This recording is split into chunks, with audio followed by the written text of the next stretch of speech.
Bon matin les amis, bon matin tout le monde. J'espère que tout le monde va bien ce matin.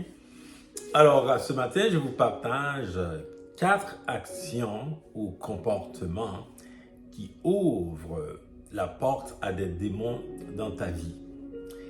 C'est important d'en parler parce que il y a des personnes qui sont en train d'agir, des fois inconsciemment ou même consciemment, mais l'action qu'elles sont en train de poser ouvre des portes à des démons dans leur vie.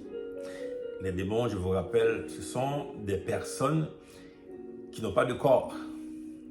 Ils sont des esprits malins, des personnes qui n'ont pas de corps. C'est pour ça que les démons aiment beaucoup le corps humain.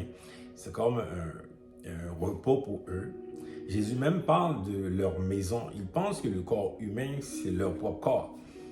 Alors, c'est important de comprendre pourquoi les démons sont tellement obsédés, je dirais, ils aiment beaucoup le corps humain. C'est l'endroit où ils préfèrent rester pour avoir du repos. Mais nous savons que notre corps n'est pas le temple de Satan, c'est la présence de Dieu qui doit habiter dans notre corps. Alors, c'est important de comprendre très bien de quoi on parle. Évidemment, les démons ne sont pas des anges déchus. Je pourrais en parler une autre fois. Alors, aujourd'hui, donc, je parle de 4 actions qui ouvrent une porte à des démons dans ta vie. La première action, c'est le péché, spécialement le péché d'ordre sexuel. Le péché sexuel, c'est le péché qui est beaucoup plus aggravant. Évidemment, tous les péchés conduisent à la mort, mais le péché sexuel, c'est un péché qui est très particulier. L'apôtre Paul parle même, c'est un péché qu'on commet contre son propre corps. Alors qu'il y a des péchés qu'on commet contre Dieu et contre les autres, c'est un péché, le péché d'ordre sexuel, c'est un péché qu'on commet contre son propre corps. Et donc, c'est quelque chose qui affecte notre âme. Et c'est ça maintenant, donc quand l'âme est affectée, donc quand l'âme, il y a une ouverture et donc ça permet à des mauvais esprits de venir vraiment oppresser l'âme. Et c'est pour ça que vous voyez que des personnes souvent vivent dans l'anxiété. Même des jeunes, là, vraiment c'est incroyable de voir des jeunes qui tombent dans la dépression, toutes sortes de choses, mais ça c'est dû souvent à des comportements vraiment de fornication et d'adultère. C'est très important les amis de comprendre que l'acte sexuel, c'est pas juste quelque chose que tu fais, c'est pas juste un acte physique. Il y en a qui pensent que c'est un acte physique, c'est un acte purement biologique, je veux juste m'en débarrasser. Non, c'est quelque chose qui est très, très, très spirituel et ça affecte évidemment l'âme, ça affecte également l'esprit. Et donc ça ouvre une porte. Quelqu'un qui s'adonne à ce genre de comportement, moi, je peux vous dire que ça peut ouvrir une porte à des mauvais esprits pour oppresser son âme. Alors, deuxième comportement, deuxième action qui ouvre la porte à des mauvais esprits, c'est le fait de consulter la voyance. Il y a beaucoup de gens qui aiment faire ça parce qu'on veut consulter, on regarde l'horoscope, on tire des cartes pour avoir une connaissance sur l'avenir ou sur des choses, mais ça ouvre une porte à des mauvais esprits quand on consulte la voyance. Il y a des gens qui font ça malheureusement et on voit dans leur vie, il y a les conséquences. Parce que les gens ne font pas le lien, c'est ça le problème. Ils ne font pas le lien entre le fait de consulter la voyance et qu'est-ce qui se passe dans leur vie. La séparation, tous les problèmes, parce que les mauvais esprits, quand ils viennent pas pour jouer. Ils viennent pour causer des problèmes. Ils viennent pour détruire la famille. On voit qu'il y a beaucoup de séparation, toutes sortes de choses qui arrivent dans une famille.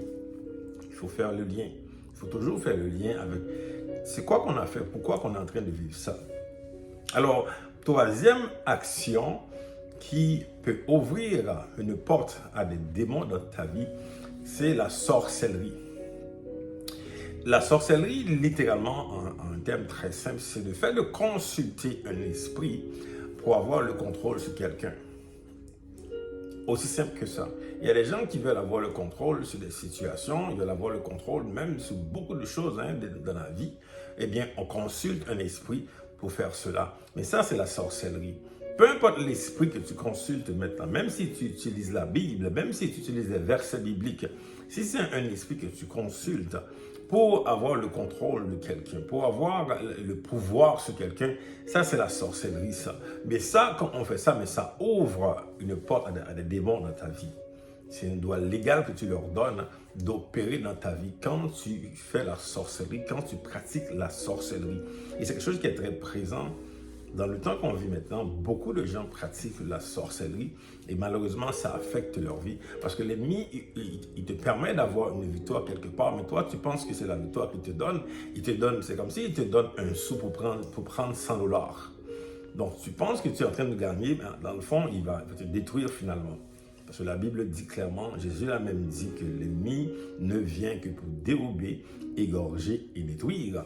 Et finalement, la quatrième action qui ouvre une porte à des démons, c'est le fait de consulter des morts.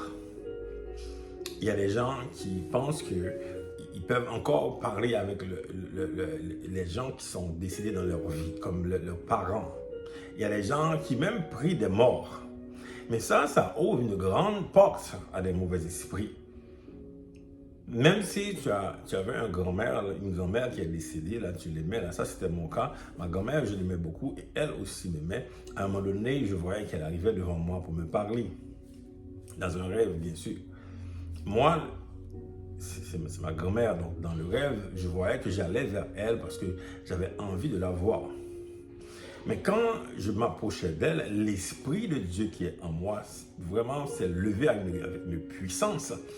Il a dit en anglais, go back to your womb. C'est comme retourne là où tu es. Et c'est là maintenant que je me suis réveillé dans le rêve. Très important les amis, on n'a pas de rapport avec les morts. Peu importe ta grand-mère que tu vois dans un rêve ou même ton père qui est décédé, tu n'as pas de rapport avec les morts. Il faut les chasser. Tu n'as pas de rapport avec cela. Mais des gens qui sont en train de communiquer avec des morts, peu importe la façon, eh bien ces personnes-là ouvrent une grande porte à des mauvais esprits. Et ça a un impact sur leur vie. C'est ça qu'il faut regarder. Il faut regarder le comportement, mais c'est quoi l'impact? Regarde le comportement que tu es en train de faire. Ces 4 comportements, ces 4 actions, moi je vous garantis, si vous regardez dans votre vie, vous allez voir que ça a un impact, le fait que vous pratiquez ces choses. Alors encore une fois les amis, Jésus est venu pour nous libérer.